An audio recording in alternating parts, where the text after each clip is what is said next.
Hi, I'm Honey, and this is me at 23. A lot has changed since I made my me at 22 video. I documented my entire 2019, so almost my entire 22nd year of life is something that I can watch back in chronological order. I actually scripted this video back in February when I actually turned 23, but I kept putting off filming it because the story just felt so open-ended. I was waiting for some sort of resolution or sense of clarity to come, and it took me a couple months to figure out how best to express what is going on. Since then, I have edited and rewritten a few parts of the script, and somehow it's already June. I guess 2020 is just weird that way. I moved back to Bangkok, Thailand, and it has been so strange for me because I know that the phrase I should be using is I moved back to my home country after a few years abroad, but it almost feels more like I moved halfway across the world and I just have no clue what this huge change is gonna bring about. Home has always been such a distant concept to me, and this has been a challenge to say the least. This move reintroduced to me the concept of social isolation before any pandemic even began.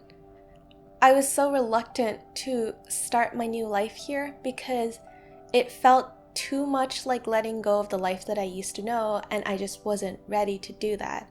So I took the advice of Sheep 2 from Moana No one goes beyond the reef. a little too seriously and put off any trips beyond the reef for the foreseeable future. Shutting out the world to try to keep the change at bay was no way to live, so with a lot of time and a lot of support, I started putting myself back out there again. And because I'm filming this video all the way in June, I can actually say that it has been working. I recently accepted a new job, a job that I've wanted since I was in high school, so that's quite exciting. And it's really been helping me feel a lot more confident in my decision to move back to Asia and specifically back to Bangkok. There are definitely still so many questions I still haven't answered and so much I still have to figure out, but so far it's a good sign and I'm excited to see what happens next.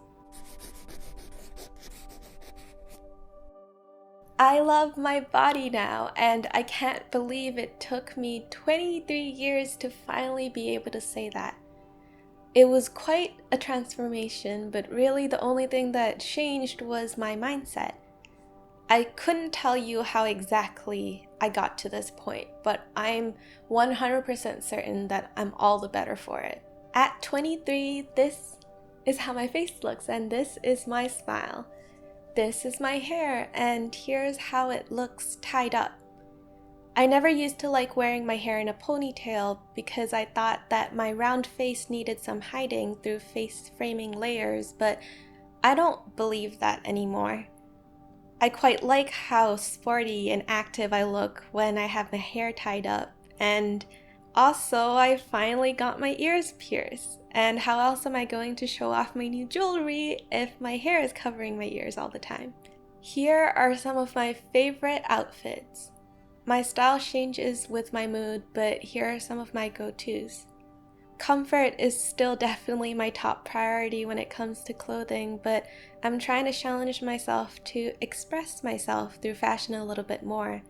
It's really fun, and dressing up is so much more fun when I like the body that I've got to work with. At 23, I'm finally starting to realize that life is so long. When I was younger, I couldn't fathom being an adult because everything had already felt so crushing and absolute at the time.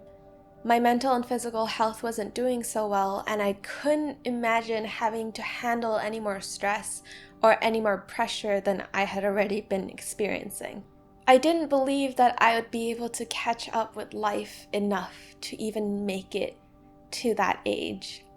So I lived my life as if it was going to end by the time I turned 25 or 30.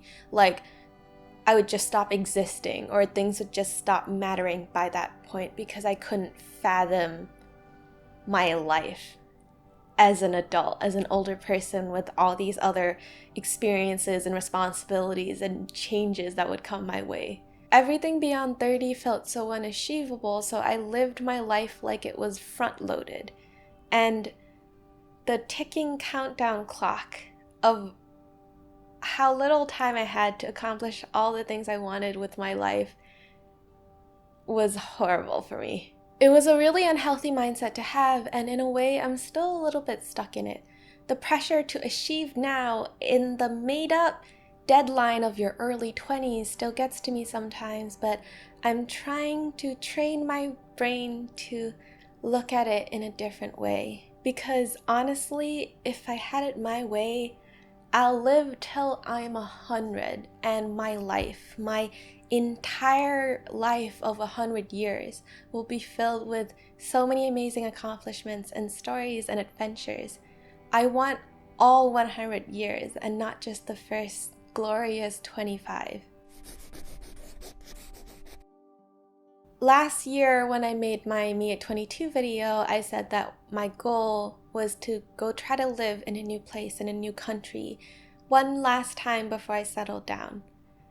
I haven't done that yet, but I'm also nowhere near close to settling down yet. My great overseas adventure might have to wait a few years while I figure things out, but that's okay too. It's going to be a long journey, and I think 23 is perfect for that. I have a lot to figure out and a lot to learn, and in a year, I hope to be 1 year further down that path. I am not going to focus on a lot of specifics for Future Honey right now because I feel like the present is where I need to be. The one thing that I will keep myself accountable for is to capture the moments.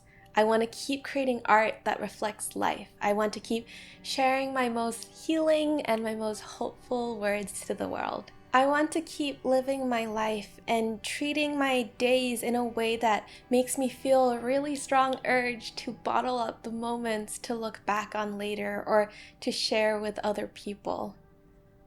At 23, I would not trade the life that I have for anything in the world, and by the time I'm 24, I hope I feel the exact same way.